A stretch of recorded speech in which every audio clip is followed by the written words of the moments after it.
Hello, friends, and welcome back to Stories About Entitled People. The lady in our first story was such a pain that she complained about the tenants for the slightest noise. It got to the point where she thought it was okay to ask the tenant to come into his house and check for a closet in the bedroom. What kind of crazy person? But before we begin, don't forget to subscribe to our channel if you're new here and turn on notifications so you don't miss a new video every single day. Here we go. Get rid of one of your children. Hey guys, I received an email this morning from my HOA and my first thought was to laugh hysterically. My second thought was to post here so you guys could get a good laugh out of my misery. For context, I purchased a condo just under 1,000 square feet in a trendy downtown area. You know, one of those ones with microbreweries, craft shops, and organic food stores about 2 years ago now, mainly because it was cheap and in the price range I could afford. Because this area is trendy, a lot of old, childless people like to live in the building. What do old, retired, childless people like to do? Complain. The board in this building is the definition of overbearing. When me and my fiancé lived there, we'd crack jokes constantly that the property management company, we'll call them Property Management R Us, would probably send us a notice that we can't have relations on Sundays. Anytime we'd sneeze in the hall, we'd half-jokingly say, we'll get a noise complaint.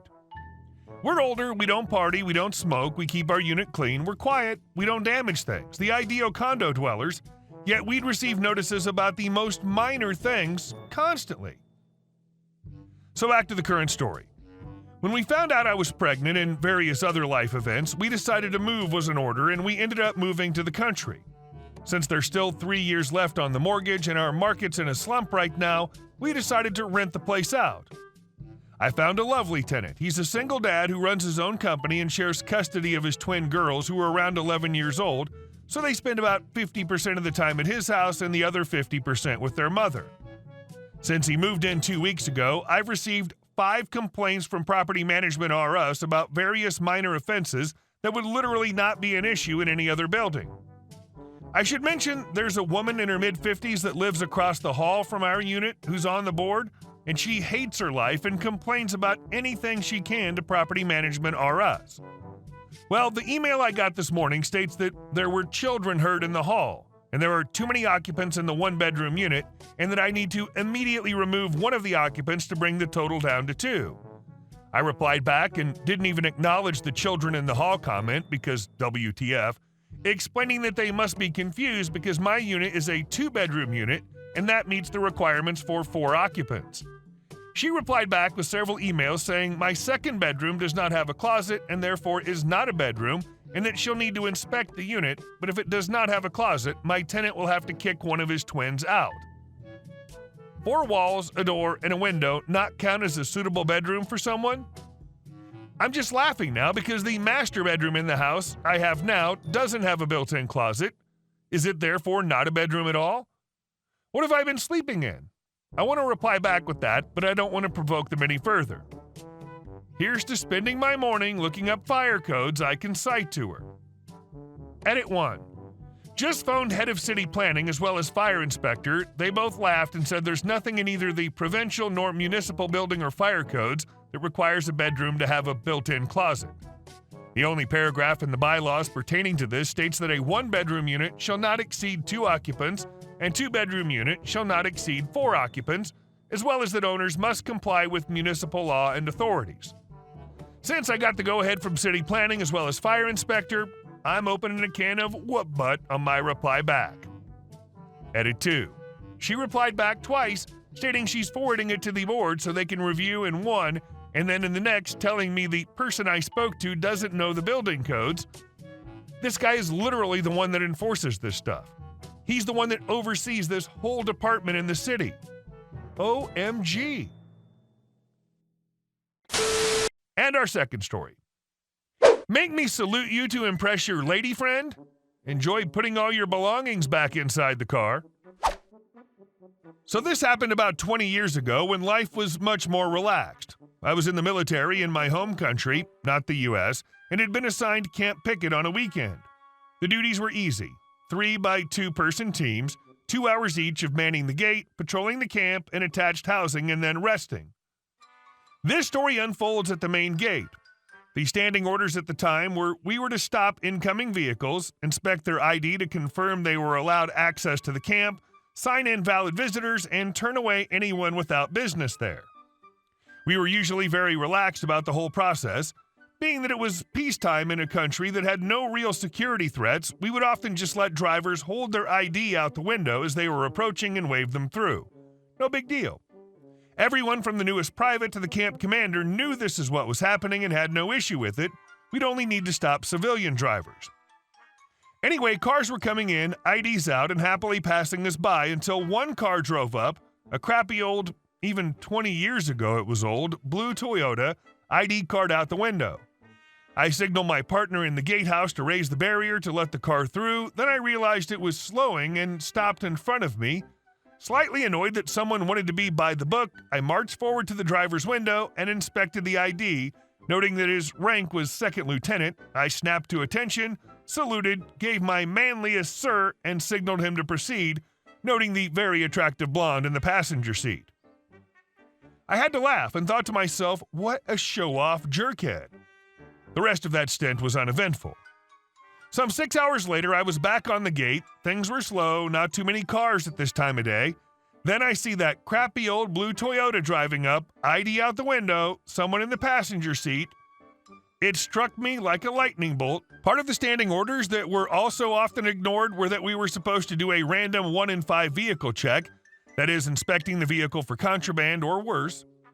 I left the gate down, my partner looking all confused that I hadn't signaled him to raise it. I just shook my head and he went back to reading his porn.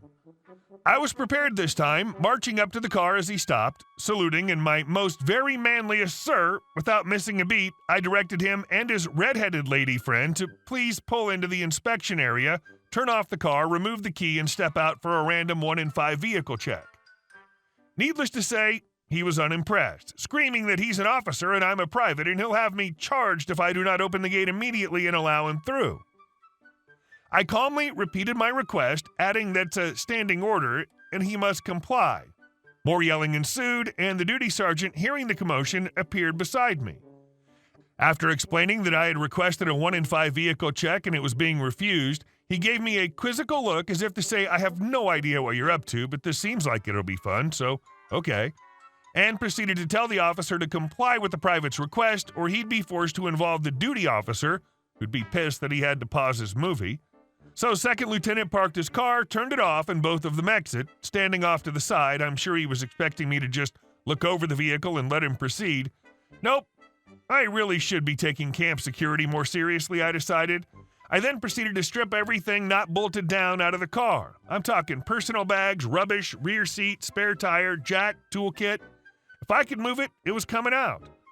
Once I was satisfied, I marched up to the second lieutenant, saluted, gave my proudest, sir, you may proceed. This was met with him asking who was going to put his stuff back, to which I replied, why, you are, sir. I have to man the gate. He then looked at the duty sergeant, who simply shrugged his shoulders and disappeared back inside. Before I turned and headed back to my post, I gave him one last kick in the guts by saying, oh, by the way, sir, I liked the blonde this morning better. Best part was from where I was standing, I could see Second Lieutenant fuming, putting his car back together.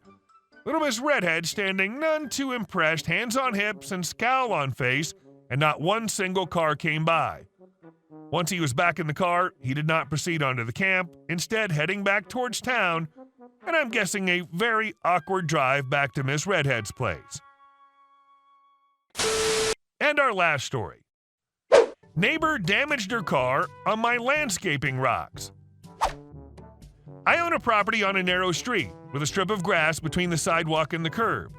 Everybody parks up on top of the strip and digs out deep tire ruts in my grass, so to keep the street more clear, they pull partially up onto my lawn. The resulting tire ruts fill with water, become muddy, and breed mosquitoes all summer long.